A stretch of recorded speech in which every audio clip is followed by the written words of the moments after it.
day I must face a world of strangers where I don't belong. I'm not that strong when there's no getting over that rainbow.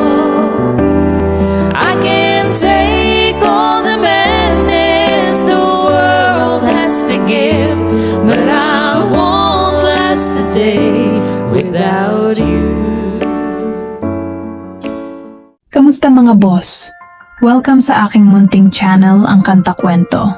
Nabura nga ang mga cover song ng tanyag rin na real life, couple band na dumpitok sa mga music streaming platform. Ano ang dahilan, halika at alamin. Mga kakwento ang dahilan ng ito at bakit nagkaganito.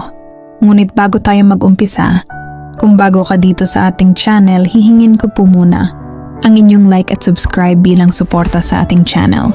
At sa ating FB page, paki-comment mo din kakwento kung taga saan ka para malaman ko kung hanggang saan umabot ang kwento nating ito. Maraming salamat. Ang lokal na duo band, ang Numox Duet, ay opisyal na nag-anunsyo ng pag-alis ng lahat ng kanilang mga na-upload na cover songs mula sa mga platform ng streaming. Ang anunsyo ay ginawa sa Facebook page ni Don Petok noong Biyernes, Marso 7.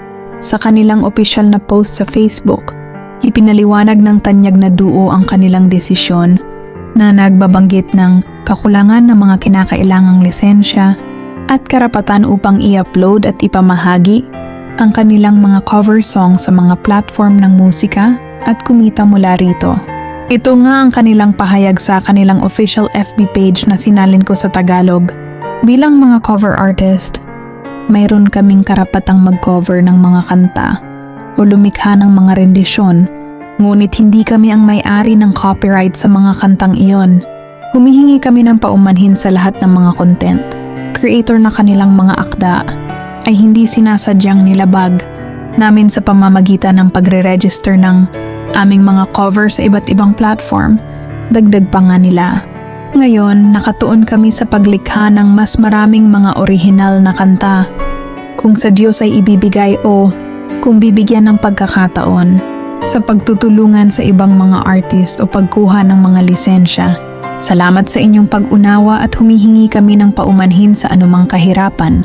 Bilang mga cover artist, mga kakwento, nauunawaan nila na hindi nila pag-aari ang mga kantang kanilang tinutugtog, ngunit naniniwala sila na mayroon pa silang karapatang kumanta ng mga ito para sa mga layuning libangan. Kinikilala nila na kung nagkakamali sila bilang mga artist, bukas sila sa pagtutuwid ng mga ito. Nagpapasalamat sila at nagnanais ng kapayapaan at pag-ibig sa lahat. Ang ibang mga cover artists ay nakaharap ng mga katulad na sitwasyon kung saan ang kanilang mga cover song ay na-flag dahil sa mga issue sa copyright.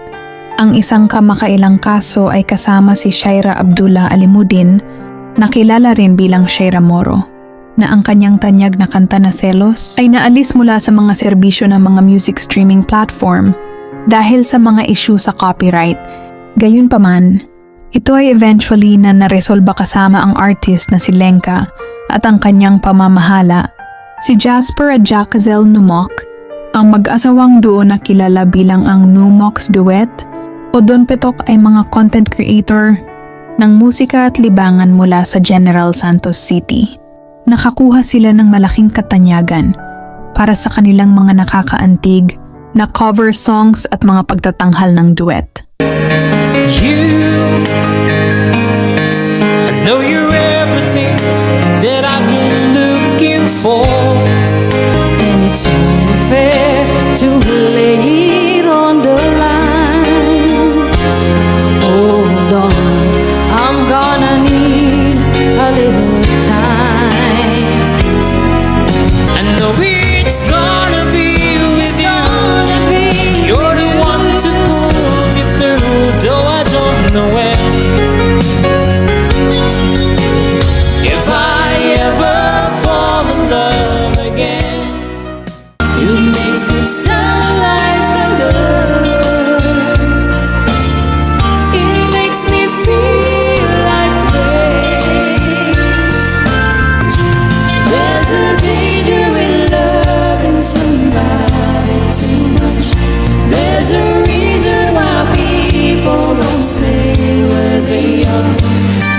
sometimes love just ain't enough.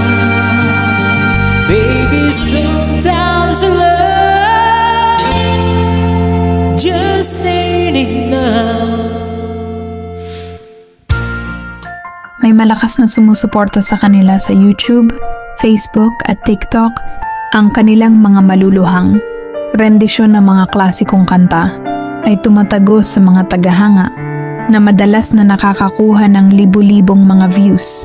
Sila ay mahal na mahal para sa kanilang mga nakakaaliw at maluluhang mga pagtatanghal na nagagawa silang isang kilalang pangalan sa mundo ng musika ng cover. Ang duo ng musika ay kasalukuyang nagpo-promote ng kanilang preview single na may pamagat na Kalungan na available sa mga platform ng streaming, particular nga sa music streaming platform na Spotify. Kasama ka, lahat ay dumaan, lahat ng hirap at kalungkutan, mabilis na nawawala sa iyong kaluluwa.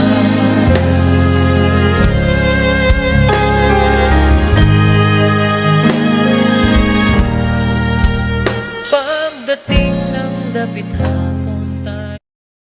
Nagkaganon man mga kakwento, patuloy natin suportahan ang mag-asawa sa kanilang mga original song o original composition nila na ilalabas pa at mahalin ng sarilang atin.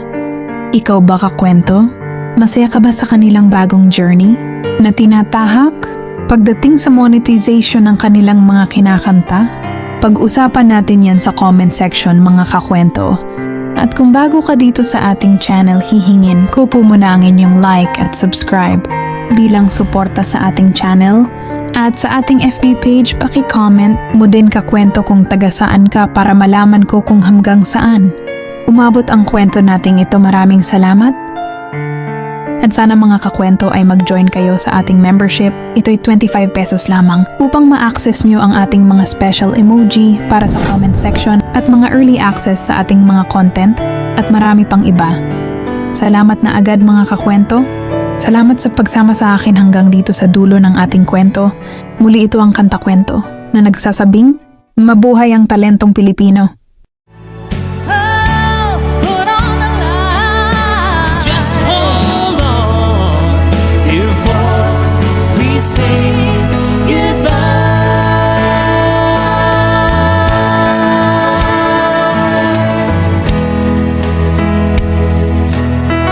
Before we say